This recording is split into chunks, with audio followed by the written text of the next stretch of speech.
Bonjour. Maintenant, nous sommes rendus au chapitre 3 sur les inductances mutuelles et propres du circuit électrique et le phénomène d'auto-induction. Alors ici, nous étudions le couplage magnétique qui résulte de la variation du flux magnétique entre circuits électriques ou bien électroniques. Ce couplage s'exprime en fonction du coefficient géométrique appelé inductance mutuelle et inductance propre du circuit. Paragraphe 3.1, inductance mutuelle. Soit deux circuits C1 et C2. Quand le circuit C1 est parcouru par une intensité E1, le circuit C2 embrasse une partie ou la totalité du champ magnétique B1 créé par le circuit C1. Et inversement, quand le circuit C2 est parcouru par un courant I2, le circuit 1 embrasse une partie ou la totalité du champ magnétique B2 créé par le circuit C2. On désigne par le flux N2 le flux à travers C1, le circuit C1, du champ B2 créé par C2. Et le flux indice de 1, le flux à travers C2 du champ B1 créé par le circuit C1. Ces flux sont appelés les flux de mutuelle inductance. Considérons deux circuits filiformes C1 et C2, parcourus par les courants I1 et I2 respectivement. Le flux 1,2 à travers C1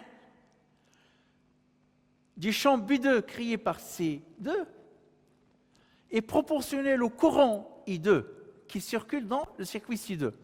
On peut donc introduire le coefficient suivant qui nous dépend de l'intensité I2. M indice 1,2 qui est égal au flux indice 1,2 sur I2. Et ça, c'est la définition de l'inductance mutuelle. C'est le rapport entre le flux indice 1,2 sur le courant I2. Avec le flux indice 1,2 est égal le flux créé par C2, par le circuit C2, à travers la surface S1 ouverte, s'appuyant sur le contour C1. L'expression de M12 s'obtient en explicitant phi indice 1,2. Le flux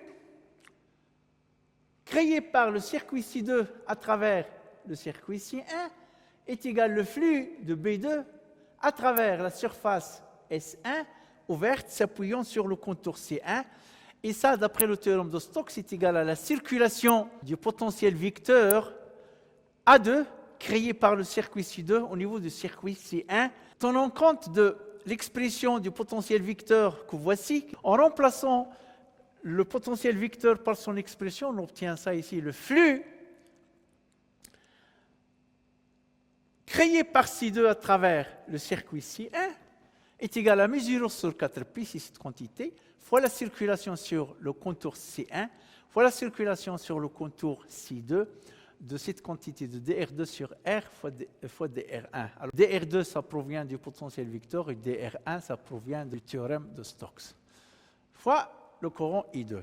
Alors on pose, M indice 1,2 est égal à mu0 à cette quantité-là, qui est égale à mu0 sur 4pi, la circulation sur C1, la circulation sur C2, de dr2 sur R, produit scalaire dr1. Ça, c'est par définition le coefficient de mutuelle inductance. En remplaçant ce double intégral par M12, ça devient le flux à travers C1 créé par C2 est égal à l'inductance mutuelle M indice 1,2 fois le courant I2.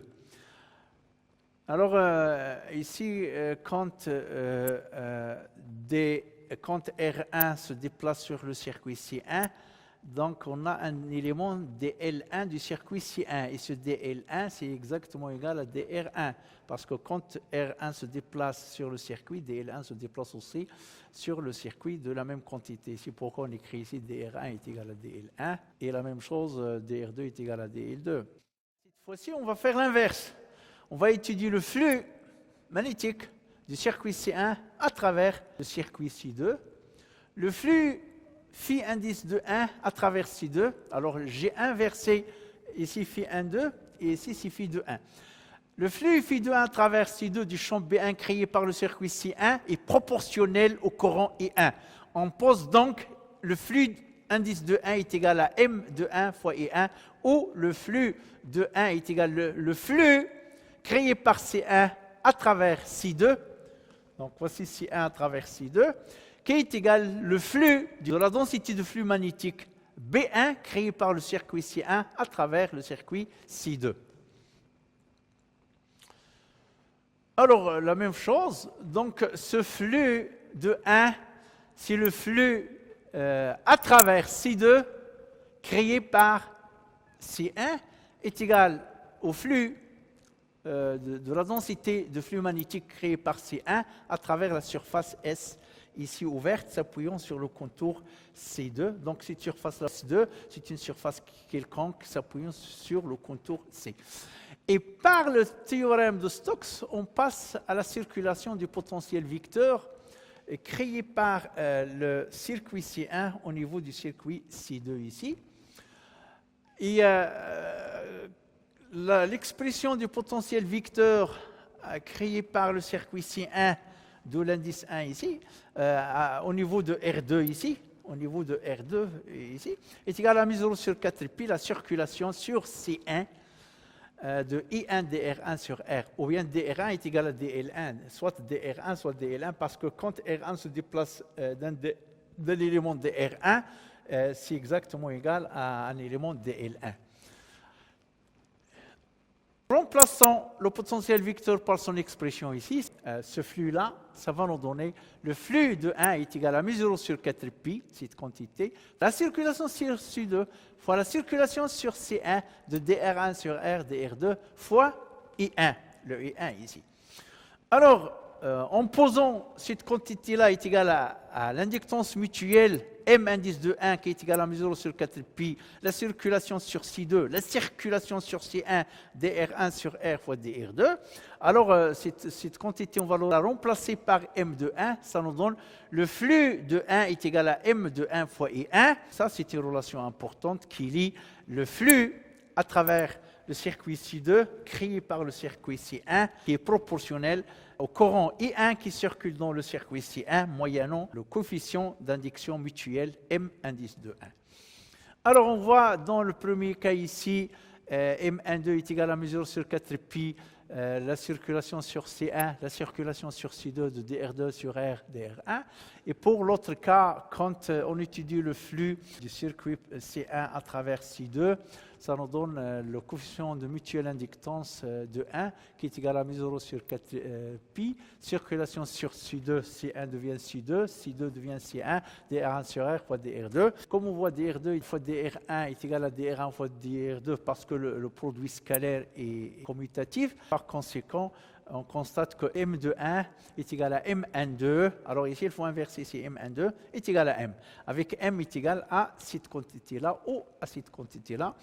C'est la même chose. Cette formule ici, donnant l'expression du coefficient d'inductance mutuelle des deux circuits C1 et C2, est appelée formule de Newman. Ça, c'est la formule de Newman. L'inductance mutuelle M de deux circuits C1 et C2 en interaction électromagnétique dépend de leur forme géométrique, leur disposition relative dans l'espace, l'un par rapport à l'autre, ce qui fait que la valeur de M est algébrique.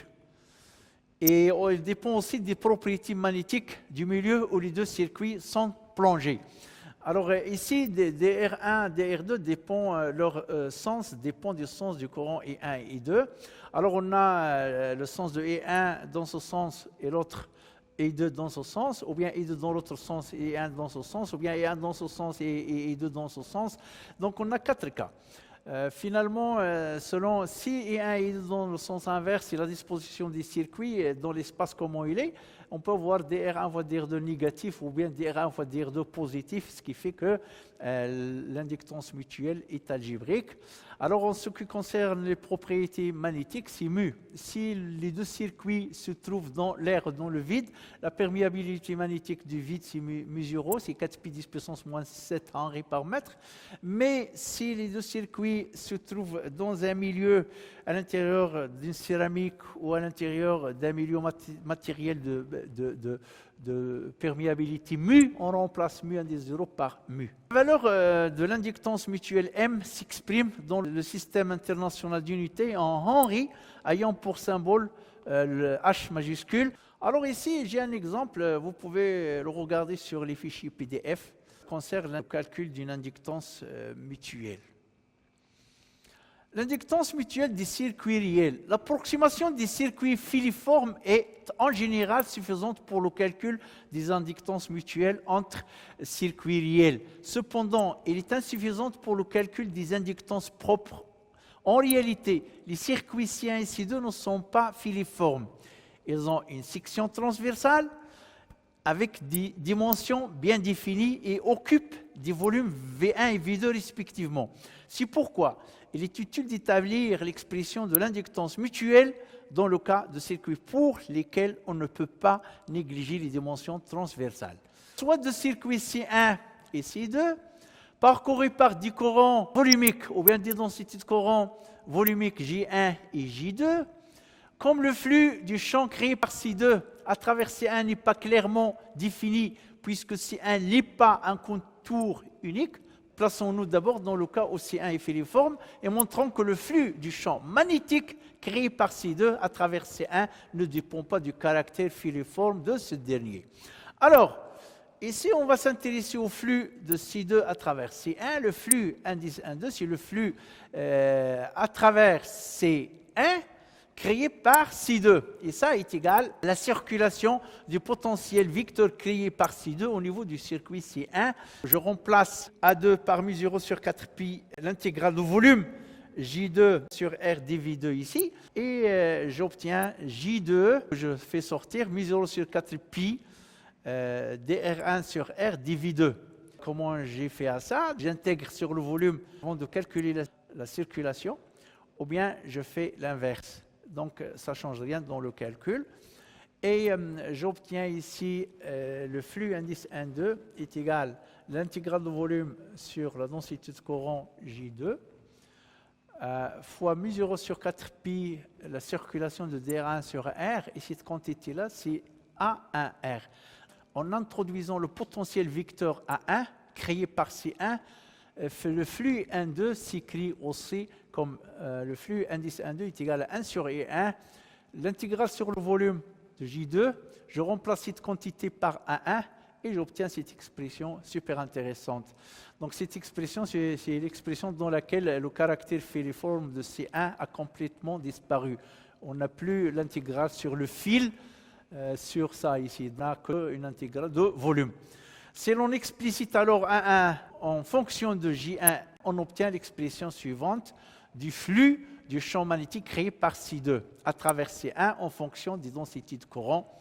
Donc le flux indice 1,2 est égal à mu0 sur 4 pi 1 sur E1. Alors c'est ça ici. A1, R2, je le remplace avec son expression.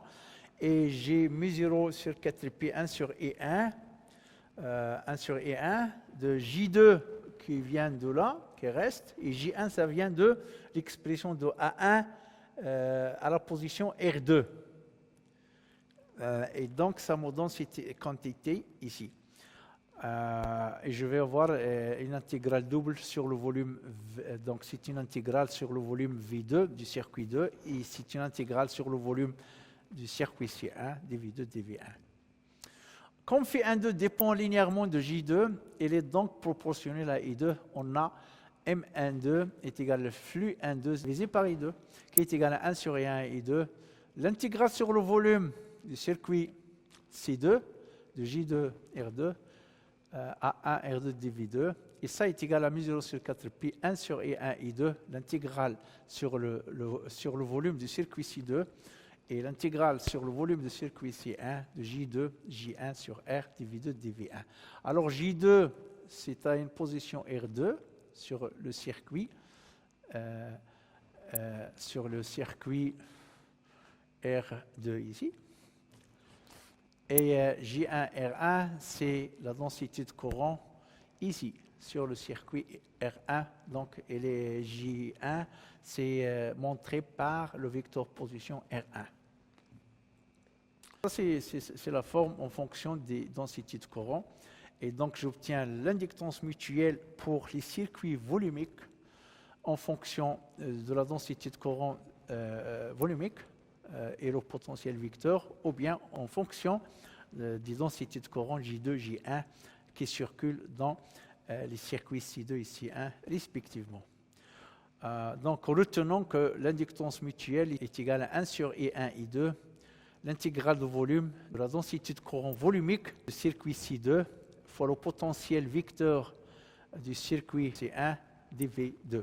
Alors, on note que cette intégrale V2, ça concerne tout le volume, probablement tout l'espace, mais le calcul de cette intégrale va être limité à l'espace occupé par le circuit, parce que le J2 se trouve dans le circuit, il ne peut pas se trouver dans le vide ou dans l'air, par exemple. La permutation des indices 1 et 2 de place dans le raisonnement précédent permet d'obtenir le cas du flux magnétique de C à travers C2. Le coefficient d'induction mutuelle, le voici. Donc, on change, on va permuter M1,2, ça va devenir M2,1. Le flux 1,2 sur 2, ça va devenir 2,1 sur 1. Le 1,2, ça va rester, pas de problème. J1,1, ça va devenir 2. Donc, et donc ici, 2, ça va devenir 1. 1, ça va devenir 2, etc. Et on obtient M2,1. Comme ça, on obtient M1,2. Donc, il suffit de faire la permutation de 6 indices ici. 1 devient 2, 1 devient 2, 2 devient 1, etc. Et on obtient cette expression-là ici. Ou sous la forme simplifiée suivante, le flux de 1 est égal à 1 sur I1, I2 de J1 à 2dV qui est égal à μ0 sur 4pi, 1 sur I1, I2. Donc, on voit qu'on a I1, I2, c'est la même chose. Et la même chose ici. Donc, on obtient des formules symétriques pour le circuit. Donc, si on s'intéresse au flux de C1 à travers C2, ou bien du flux de C2 à travers C1, on obtient finalement une relation symétrique. Ainsi, pour les circuits réels, M1,2 est égal à M2,1, on écrit M2,1 est égal à M1,2, on inverse ici, donc il y a une erreur, c'est 1,2, qui est égal à M. L'expression de l'induction mutuelle M en fonction des densités de courant n'est pas souvent utilisée en pratique. Toutefois, elle montre qu'en général, M dépend de la géométrie du système des deux circuits ainsi que de la répartition des courants volumiques. Cette dernière dépendance, peu importe dans le calcul des inductances mutuelles, devient décisive dans celui des inductances propres. Alors, on va voir que ce calcul sur les circuits réels, ça devient indispensable pour le calcul de l'inductance propre. On s'arrête ici pour cette section.